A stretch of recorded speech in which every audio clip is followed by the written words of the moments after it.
Cyklistická príľba je už viac ako 10 ročie povinnou výbavou cyklistov, no mali by ste myslieť na to, že viac ako povinnosťou je to nástroj, ktorý vám môže zachrániť život. V dnešnom videu si teda povieme, že podľa čoho si vybrať správnu príľbu, tak aby vám sedela a aby splnila svoj účel. V minulom videu Imro hovoril, že akým spôsobom si správne treba skúšať príľbu. Ja by som túto tému rád rozvinul a povedal vám aj nejaké ďalšie aspekty, ktoré brať do úvahy alebo aké technické detaily si všímať. V prvom rade by som vám teda odporúčil, aby ste nekupovali nejaké no-name príľby, aby ste radšej kúpili nejakú overenú značku, napríklad takúto BBBčkovú príľbu Kite alebo akúkoľvek inú od nejakého renomovaného výrobcu. A ešte by som vám odporúčil, aby ste nekupovali aj nejak náhodné príľby z bazáru, pokiaľ naozaj nepoznáte ich majiteľa a neviete, že tá príľba naozaj nebola predmetom nejakého pádu alebo môže byť nejako poškodená. V snahe ušetriť pár eur by sa vám to mohlo naozaj škaredo vypomstiť, pokiaľ by ste s ňou spadli nejakým nevhodným spôsobom. Povinnosťou každého výrobcu prílieb je to, aby uviedol na príľbe alebo na tom výrobku, že výrobok je certifikovaný v zmysle európskej normy. Rovnako vnútri nájdete aj údaj o hmotnosti a údaj, kedy bola príľba vyrobená. Čiže ten materiál vekom stráca nejaké vlastnosti alebo nejakú schopnosť pružnosti a pohlcovať ten náraz. Určite ani iné výrobky by ste si nekúpili 6 alebo 7 ročné a rovnako to platí aj pri tej príľbe a viete si to pekne pozrieť, kedy bola vyrobená.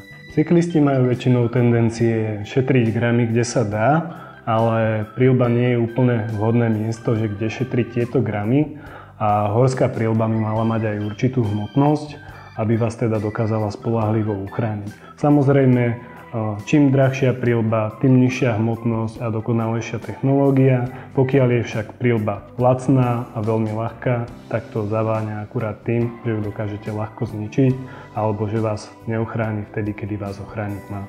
Ako taký orientačný údaj by som uviedol, že horská príľba nejakej štandardnej jemkovej veľkosti by mala mať zhruba okolo 300 gramov.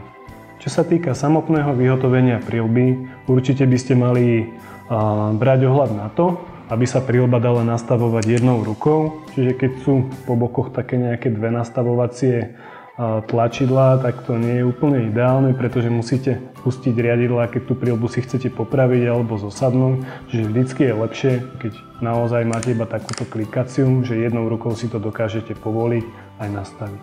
Ja osobne vám odporúčam pozerať aj polstrovanie, ktoré by malo byť teda po celom obvode vnútra príľby. Čiže hlavne v tejto oblasti, kde máte čelo, aby vám to nejakým spôsobom netlačilo na niektorých miestach, vždy je lepšie, keď je to celistvé po celom tom obvode tej prednej časti. Pokiaľ máte dlhé vlasy a nosíte cop, je dobré mysleť na to, že ho budete musieť niekde prestrčiť a vtedy je dobre si to aj tak vyskúšať, aby mal jednoducho nejaký priestor, kade môže ísť von. Čiže toto je veľmi dôležité napríklad, keď idete kupovať príľbu s vašou polovičkou. Dobre je vyskúšať si napríklad aj štít, ako pevne drží, čiže v tomto prípade naozaj tá styčná plocha je o mnoho väčšia. Nie sú tam len nejaké cuplíky, ktoré zapadajú do jednej, dvoch, troch dierok, ale naozaj ten štít je pevný a nebude vám hrkať ani v nejakom rozbitom zjazde. Ďalšia veľmi šikovná vec, nielen pre začiatočníkov, je takáto sieťka proti hmyzu. Stalo sa už aj mne, že v 50-ke mi vletela pod príľbu osa a poštípala ma a naozaj je to taká dosť problémová situácia, keď v rýchlosti neviete zastaviť alebo si to nemôžete dovoliť.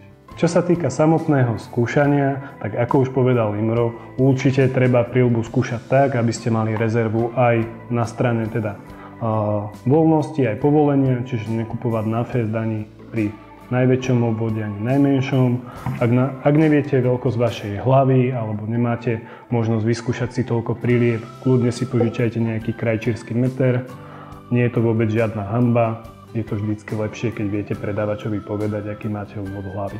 Ďalšia dôležitá vec pri kúpe príľby je veľmi fajn, keď si so sebou zoberiete aj nejakú zimnú čiapku a okuliare, pretože môže sa stať, že jednoducho tie remienky vám nebudú nejakým spôsobom pasovať tým nožičkám na okuliaroch, alebo keď si nasadíte zimnú čiapku pod príľbu, tak vám bude tesná a nebudete mať tú jazdu takú komfortnú. Čiže naozaj pokojne si to zoberte so sebou do predajne a vyskúšajte si to. Poslednú vec, ktorú by som rád spomenul, je, že príľby zvyknú mať po sebe aj reflexné prvky, aby ste boli viditeľní teda aj po tme, keď vás obieha nejaké auto zozadu.